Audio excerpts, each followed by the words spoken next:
Hi! I was a bit excited, wasn't it? Val, toxic free. Hi, welcome. Happy Sunday. Okay, I've done 2 videos today. I'm busy bee. I want to talk today about body language because in this world that we're in of narcissism, and now we're now educating ourselves, we want to be able to spot things that can kind of help us along to know if someone's deceiving and being deceitful, because that's the kind of world we live in now.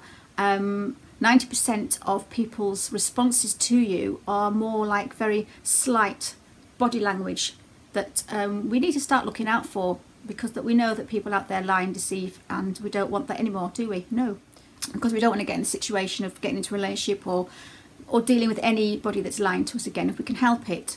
There's a system in the brain called the limbic system. Now this is what deals with emotions. Most reactions, if you're lying, are caused by nervousness, because most people are a bit nervous if you're not telling the truth. We all tell little white lies during the day, but if you're actually lying about something, watch out for the nervousness. It's called emotional excuse me emotional leakage. It sounds painful. So our brains and our mouths, when you're telling the truth, are in sync. If your brain's thinking one thing and your mouth's saying something else, they're not in sync, and you'll start seeing involuntary actions and involuntary responses where people will start doing slight little things that don't match up. So verbal things that people will say to kind of like look like they're lying, be repetitive. What they do is they repeat a lot of things over and over again so that they're thinking of the next thing to say. It gives them time.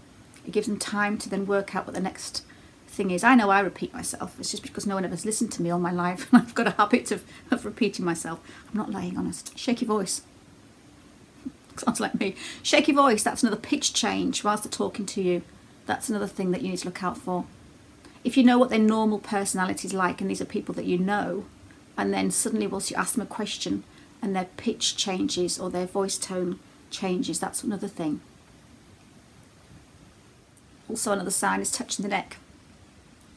If somebody is sort of having a chat with you and they're anxious, because what happens is the anxiety levels go up when they're lying.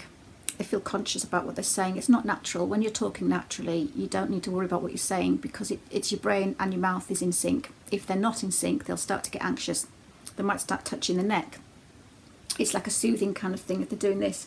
It's a stress thing, it's soothing. They may do this with their ear. They may start touching their ear. Look out for the eyes darting back and forwards like that. It's because they're actually uncomfortable in whatever the questioning is that you're saying, or the conversation, and they're kind of looking for a way out. Rapid eye blinking. We normally blink about 5 or 6 times a minute. They will just rapid blink. It'd be like 5 or 6 in. I'm doing it now, not because I'm nervous, I'm trying to show something to you. When they're talking to you, they'll close their eyes for a lot longer whilst they blink every time they talk to you, because they're trying to shield you. They don't want you to look into their eyes, because they know the eyes are the, you know, the way to the soul. And this is why a lot of people will kind of cover their face, cover their eyes, or when they're blinking they'll take long blinks, because they don't want, they're trying to shield their eyes. They don't want you to look into their eyes because they're dead eyes. A false smile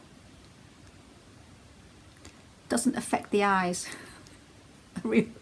A real smile will give you the wrinkles and the crow's feet. So if someone's just smiling with their mouth, you won't get the crow's feet. That's why I have lots of crow's feet, because I'm always laughing. Itching, touching the face. It's an anxiety thing. Pulling at the ear.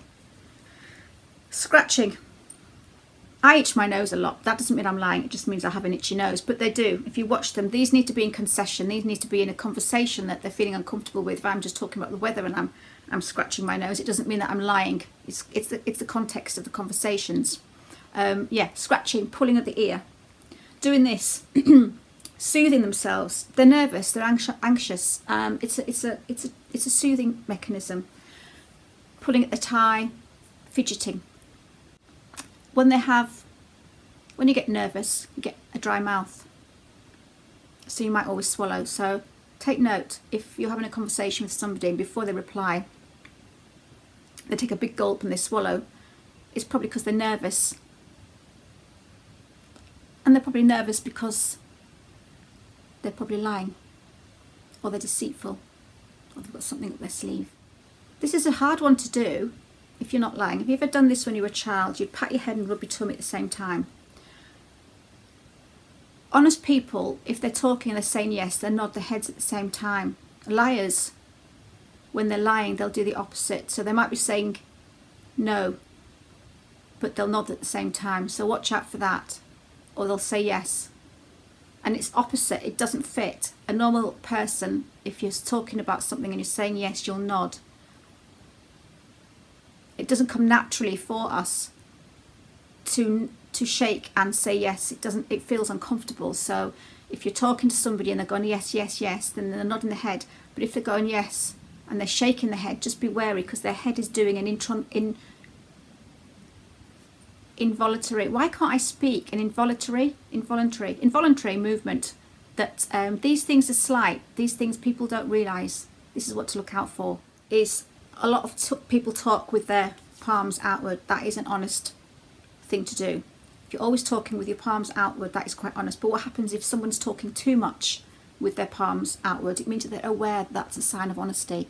So if someone's forever showing you their palms a little bit over the top, it could be that they're aware that palm showing is a thing for honesty. So just be careful. Yes, natural palm showing is a welcoming, is an open body language, is an open body thing. But if you're just doing it far too much, you are protesting far too much. You're trying to prove something, and you have knowledge. Maybe you are a fraudster and you've basically Googled how to look honest. That's a trait to think of. If they're too much hand, too much palm showing. Pointing, that's another aggressive one. If you're having a conversation with somebody and they're always pointing at you, that's just a sign of aggression, and that's just a sign that they've got anger issues, and they're not being aware of how they're coming across to the person they're talking to, because pointing's quite rude. Steepling their hands is a sign of power. If they're sitting like that and they put their hands together like that a lot of the time, it means that they're in charge. They want power. They think they're powerful. They're in control. So look out for somebody who's it's called steepling their hands. That is a sign that they think they're in power, or they want to be in power. Another sign to look out for, talking to somebody and they rock back in their chair and just sit like this, doing the steeple, rocking back and forwards, talking to you. It's a sign of arrogance, it's a sign of control, it's a sign that they think they're bigger than you. There's a sign of, it's not a good sign, let's put it that way. So yeah, look out for that one. Very good liars, again, if they're aware about the honesty responses. Too much long persisted eye contact with no blinking is another sign. Oh, that hurt my eyes. Is another sign that they're trying too hard, and they're too confident as well. If they stare silently whilst they're asking you a question and look at you in the eye, it's an intimidation factor. They're trying to intimidate you, and they know it's not a natural response. It's just to stare at somebody with their eyes like that and not blink. It's a sign of they are aware that they are trying to not blink, and it's going the complete opposite way, and it looks rather unnatural. Bombarding you with too much information, that's another one.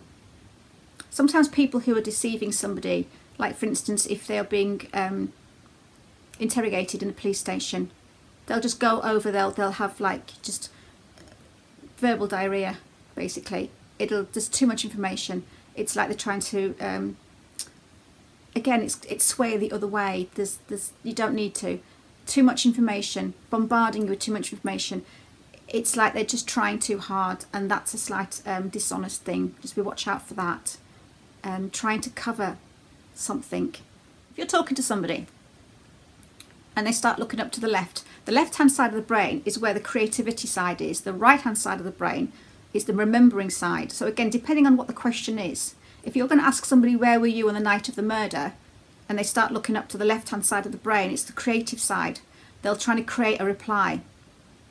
If they start to look up to the right-hand side of the brain, they're trying to remember. So that's one thing. So depending on the question, I'm going to put a picture up. And as you can see, the left-hand side is the creative side and the right-hand side is the remembering side. So depending on what question you ask them, you've got to think of what side of the brain they're thinking and they're looking at. Asymmetric movements. See, when normally people, they normally use both shoulders, but apparently if someone's talking to you and just one shoulder starts to go up, that's a sign of dishonesty. I've been Googling well today, haven't I? I'm not this clever, you know. Yeah, slight movements, asymmetric movements. It just means that there's something going on, deceitful. Look out for them. Ask a lie. If you think someone's lying, ask them to repeat it. That's when you want to look to see which side they're going to. If you ask them to repeat their lie, if it is a lie, they'll have to think about it. And they'll have to try and, or even stop someone in the lie and say, hang on a minute, you said you stopped for lunch. What did you have for lunch when you said you stopped for lunch? Ask questions. That will throw them, and then you start looking for all these little involuntary movements that they're doing. Because if you ask someone to, if you stop somebody and ask them to repeat it, they start getting all anxious because they've got to keep remembering what they've said the first time round and try and get it right the second time round. I hope that helped. These are the things to look out for in people, because sometimes their mouths don't work with their brains. So if you see somebody who you're talking to and they stare a little bit too long in your eyes, they're trying too hard to tell you the truth. If they show their palms too much, too often, they're trying too hard to tell the truth. If they keep touching their ear, touching their neck, touching and itching their face whilst they're talking to you, it's a sign of anxiety. If their ears go red, or one ear goes red, apparently it's a sign of anxiety. Look out for these things. I hope I help. Take care.